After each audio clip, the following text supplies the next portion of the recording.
పందాలు త్రిశూరులో జరుగుతాయేమో కానీ త్రిశూర్ దేవాలయంలో ఉన్న స్వామివారు మాత్రం ఏనుగుల పందాల్లో ఏనుగెక్కి వెళ్ళాడు. అర్చకుడు బయటికి వెళ్ళాడు. 6 నెలలు అయిపోయిన తర్వాత మళ్ళీ బయటికి వెళ్ళిపోయేటప్పుడు మళ్ళీ చక్రవర్తిని తీసుకెళ్ళినట్టు తీసుకెళ్తారు. అంటే ఎంత నిష్ఠతో దేవాలయాన్ని నిలబెడుతున్నారో మీరు ఇప్పటికీ చూడండి. అంత తేజస్సు కలిగిన క్షేత్రం అంటే అది పంచక్రోశంలోకి వచ్చింది అంటే దానిలోకి వచ్చిన అగ్రహారం ఎంత గొప్పదై ఉండాలి. అందుకని కాలడి ఎంచుకున్నాడు పరమశివుడు దిగేటప్పుడు, అక్కడ పుడతాను అని. పంచక్రోశంలోకి వచ్చేటప్పుడు చాలా జాగ్రత్తగా చూసుకుంటారు. ఎందుకనంటే ఒకానొకప్పుడు కంచికామకోటి పీఠాధిపతి చంద్రశేఖరేంద్ర సరస్వతి 4, అంటే చంద్రశేఖరేంద్ర సరస్వతి పేరు మీద చాలామంది ఉన్నారు పీఠాధిపతులు. అందులో 4 అంటే 4వ వారు అప్పటికి ఆ పేరుతో. ఆయన పీఠాధిపత్యంలో ఉండగా కంచిలో ఒక గొప్ప విచిత్రం జరిగింది. ఒకేసారి ఆర్కాట్ నవాబ్కి, హైదర్ అలీకి, ఈస్ట్ ఇండియా కంపెనీకి, ఫ్రెంచ్ వారికి యుద్ధం ప్రారంభమైంది. ఈ యుద్ధంలో ఎవరికి వాళ్ళకి స్థావరాలు పెట్టుకోవడం కష్టమై మందుగుండు సామాను, యుద్ధ పరికరాలు పెట్టుకోవడానికి కంచెంతా దేవాలయాలే. అందుకని ఎవరికి కనబడిన దేవాలయాన్ని వాళ్ళు కోటల కింద ఆక్రమించేసి దేవాలయాల నిండా ఈ యుద్ధ సామాగ్రి పెట్టుకుని కంచిలో కొట్టుకోవడం మొదలుపెట్టారు. మొదలు పెడితే కంచికామకోటి పీఠాధిపత్యం వహిస్తున్న చంద్రశేఖరేంద్ర సరస్వతి 4 వీళ్ళు యుద్ధం చేసుకుని వచ్చి బంగారు కామాక్షి అమ్మవారిని పట్టుకుపోతారో ఏమిటోనని బంగారు కామాక్షి అమ్మవారిని పట్టుకుని ఆయన వెళ్ళిపోయారు. అప్పుడు వెళ్ళిపోయింది కామాక్షి. బంగారు కామాక్షి అప్పుడు ఉండేది కంచిలో. ఇప్పటికీ మీరు కంచిలో కామాక్షి అమ్మవారి ముందు నిలబడి ఇలా ఎడం పక్కకి చూస్తే స్వర్ణ కామాక్షి మంటపం ఉంటుంది, అది ఖాళీగా ఉంటుంది. అక్కడే ఉండేది తల్లి. తంజావూరు వెళ్ళిపోయింది ఆవిడ.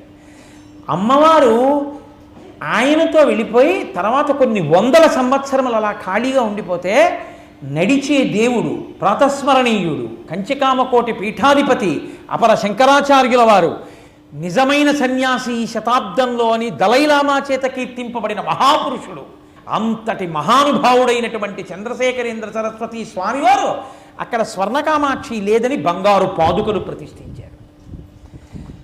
అదిగో ఆ అమ్మవారిని తీసుకుని వెళ్ళిపోయారు చంద్రశేఖరేంద్ర సరస్వతి 4. వెళ్ళిపోయి రామేశ్వరం వెళ్ళి తీర్థయాత్ర చేసి తిరిగి చేస్తూ ఉదయార్పాలెం అనబడేటటువంటి ఒక మరాఠీ జమీందార్ పరిపాలిస్తున్నటువంటి ప్రాంతం, కామకోటి పీఠానికి శిష్యులు వాళ్ళు. అక్కడికి వెళ్ళిపోయి పీఠాన్ని అక్కడ పెట్టారు, బంగారు కామాక్షిని పెట్టి రోజు పూజ చేస్తుండేవారు. పక్కనే తంజావూరు మహారాజు గారు అప్పుడు ప్రతాప నరసింహుడు. ఆ ప్రతాప నరసింహుడు బంగారు కామాక్షిని పట్టుకుని మా ఊరు రండి అని కబురు చేశారు.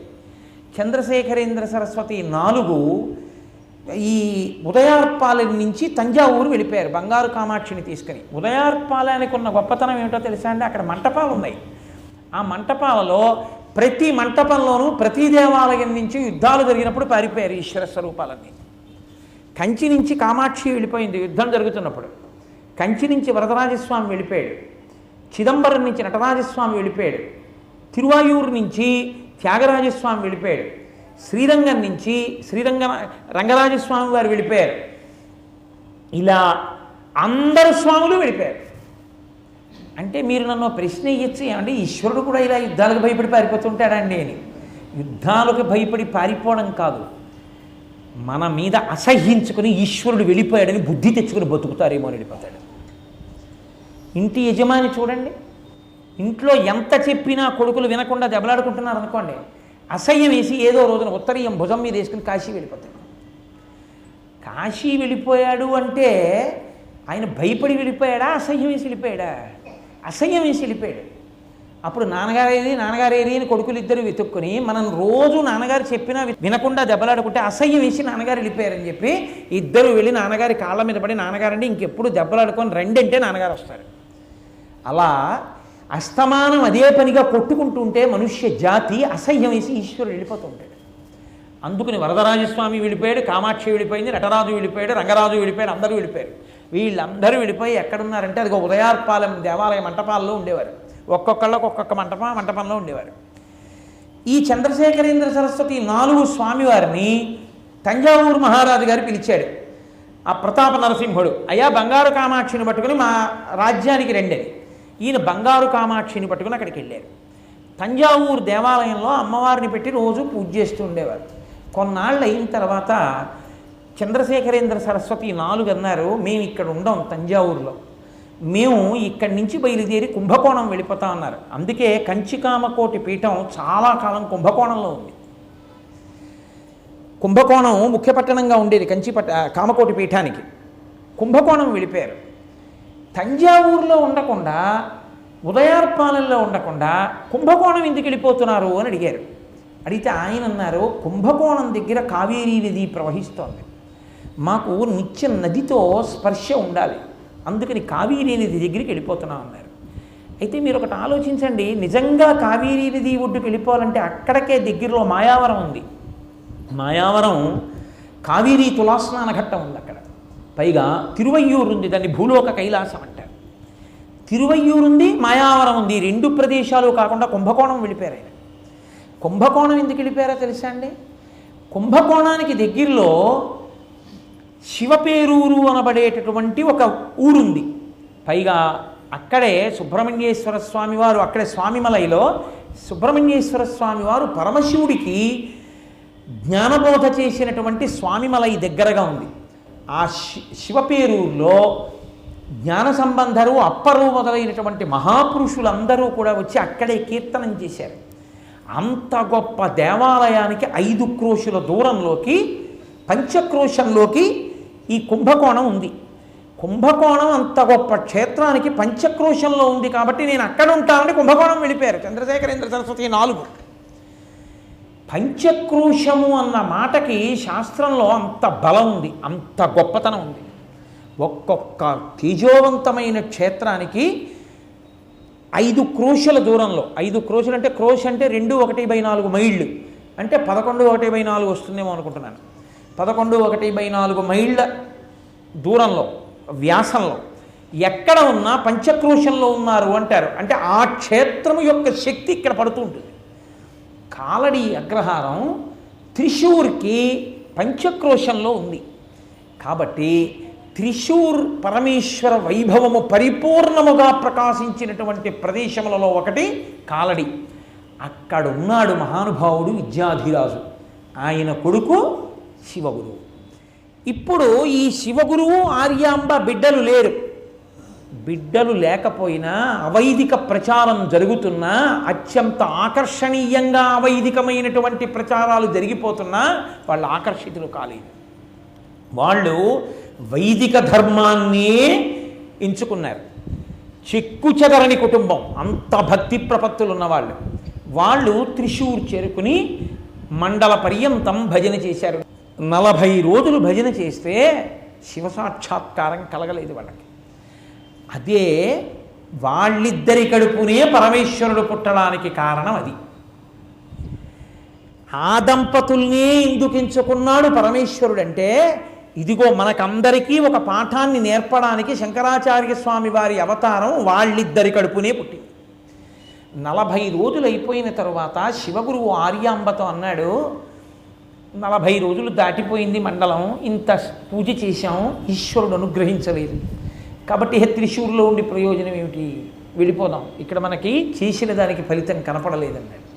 ఆవిడేమందో తెలుసా అండి ఆర్యాంబ? ఆవిడంది, నో దేవతాను జడిమా మనుష్యే.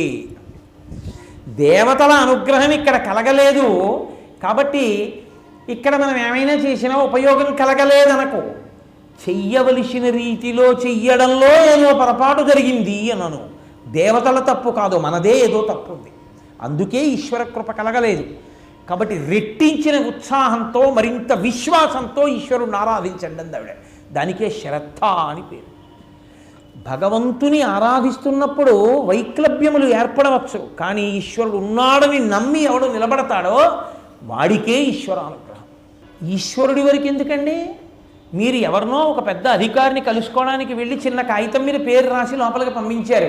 అధికారి వరకు ఎందుకండి? ఒక వైద్యుడు, ఆ వైద్యుడి దగ్గరే వైద్యం చేయించుకుందామని వెళ్ళారు, లోపల ఉన్నారు. బయట ఉన్న వాళ్ళ దగ్గర పేరు రాయించుకున్నారు. మీ పేరు 8వ పేరో 10వ పేరో ఉంది. ఆయన ఒక్కొక్కరిని అరగంట 40 నిమిషాలు చూస్తున్నారు. ఈ మధ్యలో మెడికల్ రిప్రజెంటేటివ్లు వెళ్ళొస్తున్నారు. 5 గంటలకి మీరు అడిగితే రాత్రి 9:30 అయింది, ఇప్పటికి మీ పేరు పిలవలేదు.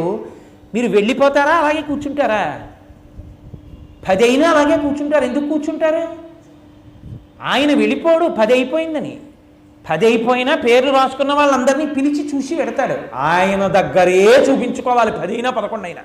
ఇవాళ ఒక్కరోజు కష్టపడి ఆయనకి చూపించేసుకుంటే మన అనారోగ్యం ఇక మళ్ళీ మనం రావక్కర్లా, కుదిరిపోతుంది.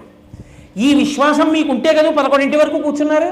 నేను వెళ్ళి కూర్చోగానే నన్ను పిలవలేదండి, ఏమిటంటే 2:30 గంటలు అయిపోయింది, 3 గంటలు అయిపోయింది, ఆఫీస్లో కూడా నేను ఎప్పుడూ ఇంతసేపు ఉండను, అలాంటిది ఇంతసేపు కూర్చోవడమా అని వెళ్ళిపోతున్నారా?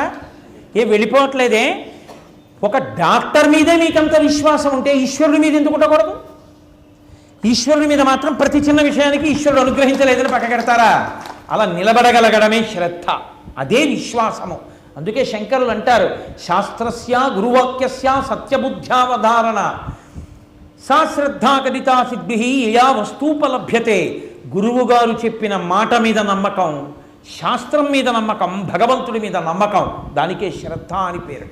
ఈ శ్రద్ధ ఎవరికి ఉందో వాళ్ళకి ఈశ్వర కటాక్షము కలిగి తీరుతుంది. కళ్యాణీ గతమాదేయం లౌకికీ ప్రతిభాతిమా ఏతి జీవంతి మానందో నరం వర్ష శతాదపి అంటుంది సీతమ్మ.